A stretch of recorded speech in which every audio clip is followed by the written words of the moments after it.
Joining us now is charting man Dan McDermott. How are you doing, man? It's been a little while. Yeah, very good. Glad to be back. Lots to talk about. Yeah, so I guess one of the first things we can talk about is this sort of sustained slide we've seen across the board, especially in a lot of the U.S. MSOs, if you will, but pretty much across the board. What's your take on that? What's going on, and do you see light at the end of the tunnel? So underlying what's going on, we see it all the time. It's emotional cycles. We see euphoria and higher highs, and then we see a long drawn-out fade. And people forget, but it actually happened in Canopy in 2017. Canopy pulled back 65% from its all-time high, and it took many, many months to hit that bottom. So it's very common. We see it in the cryptocurrency space. Pretty much the higher risk and reward an asset, the crazier the moves are, and we just go through these cycles. And it gets to the point where the players who know these cycles utilize emotion to their advantage. So we get to a point where we're so extreme that we get bears, whether they're short or wanting to get a last little flush before they establish their long positions. They make it so brutal that they make investors question their original thesis. Was I wrong about U.S. marijuana legalization coming? Is this a bad idea? Am I about to lose a lot of money? And we just have to wait for that cycle to shift back again. And the cryptocurrency cycle, I keep bringing it up because it's such a good example. Bitcoin, 20,000 all-time highs. We pulled back for over a year to 3,000 to hit that bottom. And just like that, we're up now almost 200% from that bottom. And that sentiment shifts so quickly when it does happen. But if you're used to trading and you've been doing it for 5-10 years, you see these cycles over and over and over again, and you get used to them. And the newer people that are getting into this space or getting into trading are not used to it, and they just get absolutely crushed psychologically. Yeah, and I mean, it's almost like preventing you from, let's say you started trading and your main thing was like, I'm going to pick a few strong companies and I'm going to go long on them. It'll almost convince you to be like, no, like don't do that. Just, trade in the shorter term, because if you bought, there's a ton of marijuana companies out there where if you bought even in 2017, you may even be below some of those levels depending on where you bought, for sure. So it's really hard to kind of wrap your mind around going, like, truly investing and going long in the space. Absolutely. I see it on social media all the time where, because it's such an exciting new sector, people that aren't familiar with trading and stocks and finance are getting into the space, and they're learning their lesson, and they're saying, wow, I'm not going to hold next time. Next time we got to get big pop, I'm going to sell into strength. And that just continues the self-fulfilling prophecy of an extremely volatile environment. And if we're going to pull back 50% plus from the highs, people are going to take profit, and then those moves are going to be more significant. We're going to pull back harder from the highs. We're going to bounce harder from the lows when people are putting their capital back to work again. So it's just pretty much, I view it as the cannabis sector from a stock market perspective. It's a lot of people smartening up and gaining their lumps as far as putting in their time and learning their lessons. So what are you looking for over the next little while in terms of a sector-wide reversal, or if you see one coming in the near term?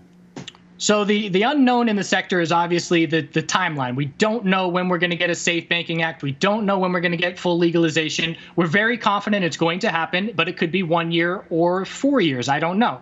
So while we're waiting for that timeline, the risk is that these companies will potentially have to dilute and increase their share count and add some continued downward pressure onto their share prices while we wait for these significant catalysts. Once these catalysts come, we're looking at a huge FOMO market. We're going to look at euphoria. We're going to look at multiple hundreds of percent moves. I'm very confident that's going to happen. I am not confident on when that is going to happen. So I am patiently waiting for shifts in sentiment. I also watch the social media space, and the social media space in the marijuana sector has been pushing the narrative of sell in May and go away over and over and over again. So I believe that the herd is what I call the general retail is selling in May and June, and they're waiting until the fall for perhaps a Canadian catalyst going towards edibles in October or December, and just a general cycle in the space. I've been trading marijuana stocks for 9 years at this point, and it's a cycle of slow summers and strong falls and winters. And I believe that the narrative has been pushed so significantly about sell in May and go away that I think the bottoms on a lot of names are going to be hit in the summer. And I think a lot of people are going to miss those bottoms because they're just waiting and letting the month dictate whether they're going to make entries or not. So I'm watching very close to try and be ahead of the herd. I want to get in before everybody's comfortable again. I want to get in when there is, fear and blood in the streets. And I am watching for, number one, daily trend changes just as far as price action goes. But we don't have a ton of short-term catalysts in the US MJ space, nor in the Canadian MJ space. So companies that are putting out individual news releases, like Charlotte's Web, just put out a news release, and then they bounced 40% in 4 days. And that's obviously a very significant bounce and a very significant shift in sentiment. So we're just taking it one day at a time, as always, still keeping confidence in the space, but patiently waiting for the right time to strike as far as a daily trend change. Interesting. So another kind of big news item that's been going on is the price of gold. And we were talking about that a little bit. And, I was telling you that around the office, there's people that are into mining that are sort of like rearing their heads more and more now. And you've been watching that too. So what's your take on that? I mean, we hit the highest price of gold since 2013. Yeah, it's a pattern that we've been watching for a long time. I'll show it on the charts here in just a minute, but it was a monthly pattern that played 2 years. And I talk about equilibriums on this show before, where it's just a tightening range of higher lows and lower highs. And that played out for 2 years on the monthly time frame. And we finally just got a bull break, and exactly what the bulls wanted to see happened. And what it was breaking the first resistance level and then taking out all the nearby resistance levels in the same move. If you only break one resistance level and you can't get over the second and third hurdle, that's a bit of a red flag. But gold took them all out at once. And it's honestly an ideal environment for the miners, because not only do you have gold breaking out, but you have the S&P 500 at all-time highs. In general, there's an inverse correlation at times between the market and the safe haven asset of gold. But if they're both going up at the same time, you cannot have a better environment for the bull miners, which are affected by the exchanges, or I should say by the markets that they're traded in, as well as, of course, more significantly by the price of gold. Okay, and just finally, maybe your take on the interplay between gold and marijuana, if there is any. Do you think there's any competition there for investment dollars in any real significant way that could affect either industry? I think so. That's something I'm always watching for. And I've been watching the relationship between cryptocurrency and marijuana stocks. There's a lot of traders like myself that have been focusing on the two. I cashed out a cryptocurrency in 2017. I put all that money, all that profit into Canadian MJ, and that went really well. So I'm watching these cycles of hype and euphoria where there's opportunity and money to be made, and then where do those profits go? That's what I want to know. And for me personally, if I were making money in cryptocurrency or in gold right now, and I'm seeing the USMJ space dump down, and I have confidence in the next few years that we're going to see another hype FOMO market, I'm going to be putting my profit to work in the weaker sector. So I will be watching for potential profit taking, whether it's crypto or gold, and how it might signal the temporary bottom for USMJ. And lastly, do you see kind of a trend with the gold as if it's going to continue, or what are your thoughts on sort of the ceiling, at least over the next few months? There's certainly a lot of space for these bulls to run, and we're in obviously daily uptrends, weekly uptrends. We can see healthy consolidation on a good number of time frames and still keep the bulls strong. I know a lot of people missed this move, so I do believe that the first weekly consolidation we see, we will set higher lows and there will be bulls to buy that dip, and it's just going to be whether or not the buying pressure continues. But the volume, everything from a textbook standpoint, technically speaking, everything is going the way of the bulls as far as checking off the boxes of what they want to see happen with volume and breaking all nearby resistance, having limited overhead resistance where we currently stand. So certainly looking good for gold. Awesome. Well, I guess it's time we have a look at some charts. So we'll start it off here on the charts looking at CGC and the pullback that I was talking about. So we're talking back at the end of 2016, we saw a big time spike. And in 2 weeks, we went from 1439 to 558. So not only that, we then recovered to 1025, And then we saw 12 red weeks in a row, and we went from 1025 and we dropped to 490. So over those 12 weeks, there is over a 50% pullback, and you might look at that and think this company's dead. We're not going anywhere. There was fear, there was despair. People thought, oh, well, that was our run. Is that it now from legalization? And just like that, we go 1,000%. So it's just the shift in cycles. We're seeing it yet again in the MJ space, notably USMJ. And there was a shift yesterday, and it was a notable short-term shift for me where the S&P 500 hit all-time highs and the sector perked up a bit, both Canadian and US, and that was notable. And then, of course, CGC earnings today and down over 8% completely sucked away any bullish momentum that was gained on the S&P 500 hitting new all-time highs. Today I was watching, are we going to see funds leave Canada now because of these CGC earnings and go to US? And that's not the case. Everybody is being negatively impacted today as a result of CGC earnings. So we're just patiently waiting for trends to change. The signal for CGC is what we were watching for in 2017. I wanted a weekly trend change to tell us the bulls were back in control, and that happened for me with a bull break of 667. And if you wanted to be extra sure, it's just these little higher lows and then continuation, 763. So if you made a bull entry on 763 breaking, you missed the bottom.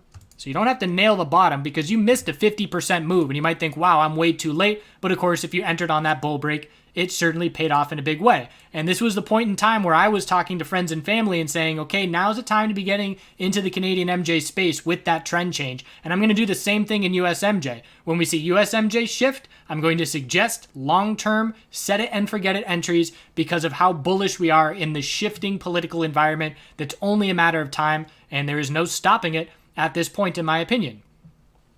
So we have some individual names showing us significant differences. What's very important for me on the monthly time frame is higher lows. So I like Ianthus. I like their fundamental aspect of things, and we lost a key monthly support. So I can't disregard that. We see a monthly lower high and lower low here. And that's notable because there's no other USMJ names that are breaking monthly supports at this point. If we look at a name like even CWeb, which pulled back significantly, and if we pull that up on the monthly time frame, we can see that it's still a higher low. Our last little monthly support was down at 1080, and while we're pulling back significantly, we're not losing the monthly uptrend. So again, that's notable for me, and that shifts perspective. I was a big time fan of IAN. That doesn't mean I'm not going to have a position in it, but it's definitely notable enough for me that I'm going to shift my perspective because of how hard it's been hit. Another factor of this emotional cycle is when we get news. News gets magnified. So if we're in a fear cycle, and like IAN has been pulling back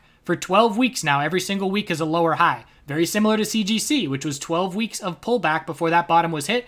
Certainly not saying that we're going to hit bottom on IAN because it's been 12 weeks, but we know to start looking for it because things are getting extreme, and fear, again, social media is a great spot to be looking for what general sentiment is. And right now, fear and despair are running rampant. And when that's the case, news is magnified. So whether it's New York not legalizing, or whether it's IAN repricing some options, which they then went back and fixed, but it was enough to cause an uproar. And if you put out those same news releases when we're in blue sky breakout, you drop maybe 2% as opposed to maybe 10-15%. So things get magnified to the downside.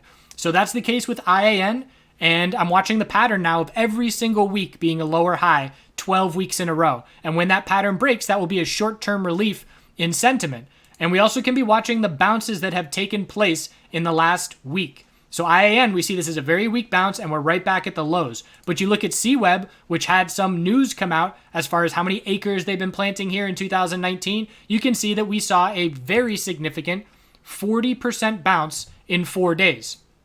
So the odds of CWeb being able to change the daily trend with a higher low and higher high are way higher than with IAN. So in this current market environment, we're seeing individual names jockeying for position, and we're not really trading correlated enough that we're seeing tick for tick. And that was the case in Canadian MJ for a lot of time in the last 2 years, where names are going generally in the same direction. And that's shifting a little bit. And a reason for that, in my opinion, is the OTC. There's a lot less automated trading, a lot less algos out there. So it's a lot more retail. And we know big money is not playing on the OTC or on the CSE at this point because it's a lot of risk. There is a lack of liquidity. And if you're establishing $1 million position in any of these companies, to get out of $1 million position, you're going to drop the share price 10% plus if you're going to try and do it quickly. So again, it's a lot of added risk, and big money is staying away for the most part until we can get some uplistings in this sector. So names that have stood out the past week for strength on their bounces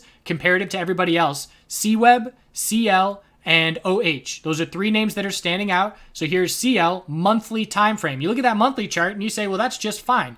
We've been pulling back absolutely for multiple months, and it's been a pretty significant pullback as far as a 37% drop. But this monthly time frame, after a breakout to all-time highs, is just looking for a higher low to form. There's a nice long lower wick of bulls buying the dip. The question now is, can the bulls change the daily trend with a higher low and then continuation? That's what everybody has to see for confidence that that sentiment is shifting.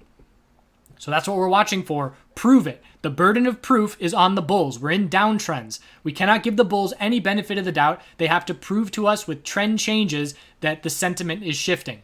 So now let's look at gold, and gold is another hype euphoria market as well. So we look at gold, and this is the monthly time frame from 2016. And this is a pattern that we've been watching for a very long time. I even made on our YouTube channel an intro to gold and miners video probably 8 months ago in preparation for the volatility that we knew was coming. And what I love about equilibriums is they tell us spikes in clear breaks and spikes in volatility and volume are coming, and I don't have to pick the direction. I can wait for the break to show me direction, but it can also prepare me to know this is a sector to start paying attention to because there's opportunity, whatever direction it's going to happen in, opportunity is coming. So here's just our standard equilibrium with our low, high of the bull move, higher low formed, lower high rejecting from resistance about 4 times, unable to break over it, another higher low, another lower high, another higher low. There's our bull break. So this is what I was talking about, where it's not only bullish that we broke this most recent lower high of resistance, but we took out every single lower high in this pattern on that one bull move. And if we look at this current price, we have 1433 as a resistance level from back in 2013. And then look at the lack of resistance after that level in terms of previous price history. We don't have any clear peaks that we rejected from over 1433. So we would then be looking at psychological levels 1500. And why does this matter? You might be looking at this and saying, okay, yeah, big move, but it doesn't compare to the MJ space. You know, we've moved in 2 months 12%. So what? MJ does that in 1 day on a good day. And if you look at the leveraged ETFs, that's where the money is in the volatility. This is a leveraged ETF for the bull miners 3 times, which means for every 1% that the senior miners in this instance are going to move, this is going to move 3%. It just magnifies the moves and increases the volatility. And if we look at this 2016 move, and again, going back to gold, this was the 2016 move. We went from 1046 up to 1375, 31%, nothing to sneeze at, but it is over 7 months. And in the MJ space, that's nothing. So an MJ trader might be looking at this and saying, yeah, great, but that's not doing it for me. But that 31% translated in NUGT due to FOMO, hype, euphoria, short squeeze, whatever you want to call it, 950% in 8 months. That's a very massive move. So we now look at the current move that we're seeing in these miners, and over the last month, NUGT has gone 85%.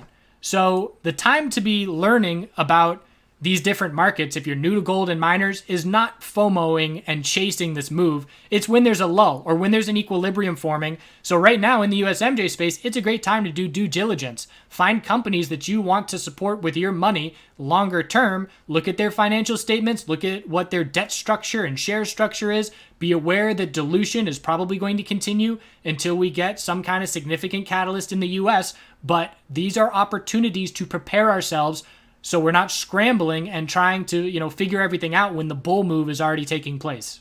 Okay, thanks as always, Dan. That was awesome. We really appreciate it, and we'll look forward to hearing from you again next time. Sounds good. See you then.